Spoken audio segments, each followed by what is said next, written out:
Hello everyone. Today we are going to start a new unit that is chemical kinetics या रासायनिक बलगतिकी। सबसे पहले जान लेते हैं कि रासायनिक बलगतिकी क्या है। ठीक है, तो रसायन विज्ञान की वह शाखा जिसके अंतर्गत अभिक्रिया के वेग तथा क्रियाविधि का अध्ययन किया जाता है रासायनिक बलगतिकी कहलाता है। ठीक है, यानी कि हमें ये वाली यूनिट ये बताती है कि कोई भी केमिकल रिएक्शन किस रेट से होती है, किस गति से होती है।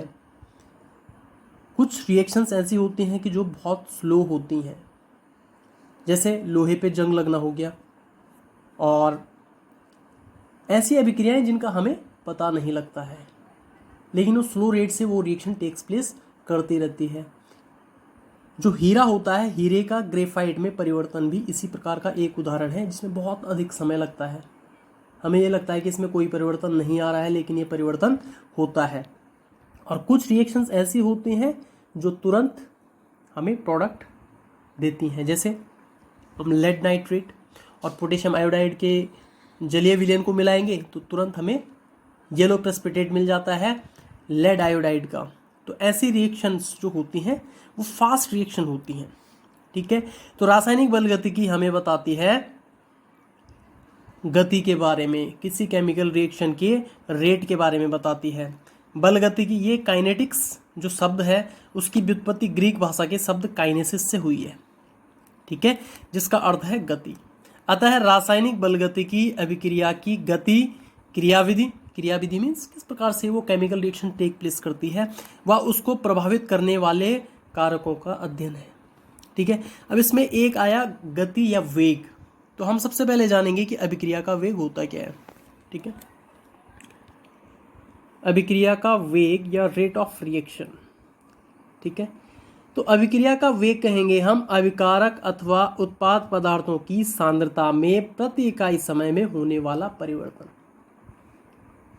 यानी कि पर यूनिट टाइम में रिएक्टेंट या अभिकारकों की सांद्रता में कितनी कमी आई और उत्पादों की सांद्रता में कितनी वृद्धि हुई, उस पर यूनिट टाइम में, उसको हम क्या कहते हैं, अभिक्रिया का वेग कहते हैं या रेट ऑफ रिएक्शन कहते हैं। हम जैसे एक काल्पनिक अभिक्रिया आर गिव्स पी को कंसीडर करें, जहाँ पे आर रिएक्टेंट है, पी प्रोडक्ट है, या आर अभिकारक है, पी उत्पाद है। तो हम माना हमने कि T1 समय पर R और P की सांद्रताएं कितनी थी, R की सांद्रता 1 और P की सांद्रता 1। ठीक है, स्क्वायर ब्रैकेट जो होता है, बड़ा कोष्ठक जो होता है, ये सांद्रता को प्रदर्शित करता है। वह समय T2 पर, समय में कोई भी चेंज आया, 2 सेकंड का, 3 सेकंड का, 10 सेकंड का चेंज आया, तो समय T2 पर सांद्रताएं क्रमशः R की सांद्रता 2 और P की सांद्रता 2 है। तब अब हमें चेंज निकालना है, तो चेंज कैसे करके निकालते हैं हम? चेंज निकालने के लिए होता है final state minus initial state, अंतिम अवस्था माइनस प्रारंभिक अवस्था। तो अंतिम क्या है, T2 है, प्रारंभिक कितनी थी, T1 थी। डेल्टा बताता है चेंज को। ठीक है, तो T2 माइनस T1। इसी प्रकार से डेल्टा R अभिकारकों की सांद्रता में होने वाला जो परिवर्तन है, उसको अगर हम देखें तो ये हो जाएगा R2 की सांद्रता और माइनस R1 की सांद्रता। इसी प्रकार से डेल्टा P निकालेंगे तो P2 की सांद्रता माइनस P1 की सांद्रता। नोट यहाँ पे आपको लिखवा रहा हूँ मैं कि बड़ा कोष्ठक मोलर सांद्रता को व्यक्त करता है। जहाँ पे भी कोष्ठक लगा होगा तो हम उसको क्या पढ़ेंगे, सांद्रता पढ़ेंगे। जैसे P पे क्या लगा है, स्क्वायर ब्रैकेट लगा है, तो हम उसको P नहीं पढ़ेंगे, उसको पढ़ेंगे हम P की सांद्रता। ओके, अब हम बात करते हैं अभिकारकों की सांद्रता में कमी की दर, या अभिकारकों की सांद्रता में जो ह्रास होता है वो किस प्रकार से होता है, उसको हम कैसे रिप्रेजेंट करें अभिक्रिया के वेग के रूप में। तो हम जानते हैं कि R की सांद्रता में जो कमी होगी बटे कितना समय उस कमी में उसने लिया, तो इसको हम ऐसे रिप्रेजेंट कर सकते हैं, बराबर माइनस का साइन यहाँ पे इंडिकेट कर रहा है कि कमी हो रही है किसमें, अभिकारक पदार्थों की सांद्रता में। तो ये हो जाएगा माइनस डेल्टा R की सांद्रता बटे डेल्टा T। आगे उत्पाद P की सांद्रता में वृद्धि दर। अब आपको पता है रिएक्टेंट की सांद्रता लगातार घटती है, क्योंकि उन्होंने उत्पाद का निर्माण करना है। जबकि उत्पाद बनते जाते हैं, जैसे जैसे समय बीतता जाता है तो उत्पादों की सांद्रता में वृद्धि होती है। तो इसीलिए वृद्धि दर जो होगी बराबर होगी पी की सांद्रता में वृद्धि बटे समय। कितना समय उसने लिया है इस वृद्धि में, बराबर प्लस का साइन इंडिकेट कर रहा है यहाँ पे कि जो प्रोडक्ट है, प्रोडक्ट की सांद्रता बढ़ रही है, तो डेल्टा पी की सांद्रता बटे डेल्टा टी। अभिकारकों की सांद्रता समय बढ़ने के साथ घटती है, अतः डेल्टा आर का मान क्या होगा, ऋणात्मक होगा। इसके बाद हम बात करते हैं कि अभिक्रिया वेग का मात्रक क्या होगा। आप जानते हो अभिक्रिया वेग की परिभाषा क्या है, कि जो अभिकारक हैं या उत्पाद हैं, रिएक्टेंट्स हैं और प्रोडक्ट हैं, उनकी सांद्रता में जो परिवर्तन होता है प्रति इकाई समय में, सांद्रता बटे समय हो जाएगा। तो सांद्रता का मात्रक क्या होता है, सांद्रता का मात्रक होता है मोल प्रति लीटर। नॉर्मली हम इसको मोलेरिटी लेते हैं, मोलरता लेते हैं, तो मोल प्रति लीटर यानी कि मोल लीटर इनवर्स प्रति समय। समय का मात्रक क्या होता है, सेकंड। तो ये क्या हो जाएगा, मोल प्रति लीटर प्रति सेकंड अथवा mole litre inverse second inverse. ठीक है। इसके बाद हमारे पास दो शब्द आते हैं, औसत वेग और तात्क्षणिक वेग। औसत वेग का प्रयोग कब करते हैं हम, औसत वेग का प्रयोग करते हैं जब अभिकारक तथा उत्पाद पदार्थों की जो सांद्रता में परिवर्तन आता है उसमें कुछ समय लगता है। ठीक है, यानी कि जो डेल्टा टी होता है उसकी कुछ वैल्यू होती है, 3, 4, 5, 1, 2 कोई भी वैल्यू उसकी हो सकती है। उस कंडीशन में हम क्या निकालते हैं, औसत वेग निकालते हैं, और औसत वेग को डिनोट करते हैं आर एवरेज से। ठीक है, तो ये हो जाएगा माइनस डेल्टा, डेल्टा देखो यहाँ पे ये वाला बना हुआ है, और ये हो जाएगा आर की सांद्रता बटे डेल्टा टी। ठीक है, ये वाला चेंज ज़्यादा समय के लिए बताता है। दूसरा आता है तात्क्षणिक वेग। किसी क्षण पर वेग तात्क्षणिक वेग के रूप में व्यक्त किया जाता है। तात्क्षणिक का मतलब होता है बहुत पीक ऑफ टाइम या इंस्टेंट टाइम के लिए। ठीक है, अब डेल्टा टी जीरो की ओर अग्रसर होगा जब, ठीक है, लगभग जीरो को अप्रोच कर रहा है, तो उस कंडीशन में हम कौन सा लेंगे, रेट, इंस्टेंट रेट लेंगे। RINS भी लिख सकते हो या पूरा लिख सकते हो, आर इंस्टेंट। इंस्टेंट का मतलब होता है तात्क्षणिक, किसी पीक ऑफ टाइम के लिए। जैसे हम बोले कि इतने सेकंड पे उसका टाइम क्या था। ठीक है, तो उस कंडीशन में हम क्या लेंगे, आर इंस्टेंट लेंगे, और इसको हम रिप्रेजेंट करेंगे इस टाइप से, माइनस डेल्टा आर। यहाँ पे डेल्टा को इस प्रकार से दिखाया जाता है। ये वाला डेल्टा जो है सूक्ष्म, या आप कह सकते हो एक पर्टिकुलर टाइम के लिए चेंज को रिप्रेजेंट कर रहा है, ये भी चेंज को प्रदर्शित करता है। ठीक है, तो ये हो जाएगा minus delta R upon delta T is equal to delta P की सांद्रता। अब यहाँ पे पॉजिटिव का साइन क्यों आया, देखो पॉजिटिव का साइन आने का रीजन ये है कि ये उत्पाद है, जबकि ये वाला क्या था, अभिकारक। अभिकारक के आगे हमेशा माइनस का साइन लगेगा, उत्पाद के आगे हमेशा प्लस का साइन लगेगा, या इंडिकेट करने की जरूरत नहीं है। अब एक चीज़ और आती है कि कभी कभी हमारे पास केमिकल रिएक्शन दे दी जाती हैं और उसके लिए बोला जाता है कि इनका रेट एक्सप्रेस करो। कैसे हम इनका रेट एक्सप्रेस करेंगे, तो उस कंडीशन में क्या होता है कि अगर हमारे पास रिएक्शन कैसे सिंपल है, यानी कि मतलब उनके स्टोइकियोमेट्रिक कॉफिशिएंट सबके सेम है, तो उस कंडीशन में हम कैसे लिखेंगे। और जब स्टोइकियोमेट्रिक कॉफिशिएंट या गुणांक जो रिएक्टेंट के आगे लगे रहते हैं उनमें अगर चेंज होगा तो तब हम उसको किस प्रकार से रिप्रेजेंट करेंगे। तो देख लो, जब अभिक्रिया में अभिकारक व उत्पाद के स्टोइकियोमेट्रिक गुणांक जो आगे लगते हैं समान हो, तब अभिक्रिया के वेग को निम्न प्रकार से व्यक्त किया जाता है।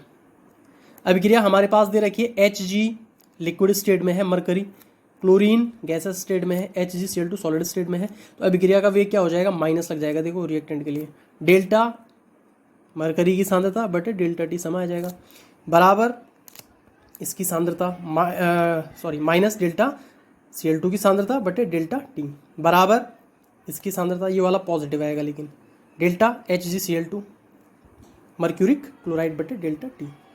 ये तो बिल्कुल इजी है, इसको इस प्रकार से आप रिप्रेजेंट कर सकते हो, और आपको सीखना भी चाहिए इसको कैसे हम किसी केमिकल रिएक्शन को रिप्रेजेंट करेंगे। दूसरा आता है कि जब अभिकारक व उत्पाद के स्टोइकियोमेट्रिक गुणांक समान न हो। देख लो, जैसे ये है, यहाँ 5Br है, यहाँ 1BrO3 नेगेटिव है, यहाँ 6H पॉजिटिव है, यहाँ 3Br2 है, यहाँ 3H2 है, तो अलग अलग हैं सबके। ये वाला 1 है, ठीक है। तो जो इसके तो 1 मोल हैं तो इसके कितने हो जाएंगे 1/5 मोल हो जाएंगे, इसके 1/6 मोल हो जाएंगे, इसके 1/3 मोल हो जाएंगे, इसके भी 1/3 मोल हो जाएंगे। ठीक है, तो हम इसको रिप्रेजेंट करने के लिए सांद्रता में वृद्धि या कमी की दर को स्टोइकोमेट्रिक गुणांक से भाग दे देते हैं। ठीक है, तो भाग दे देते हैं, देखो क्या आएगा, माइनस लगाया हमने 1/5 आ गया, 5 से डिवाइड कर दिया हमने, भाग दे दिया।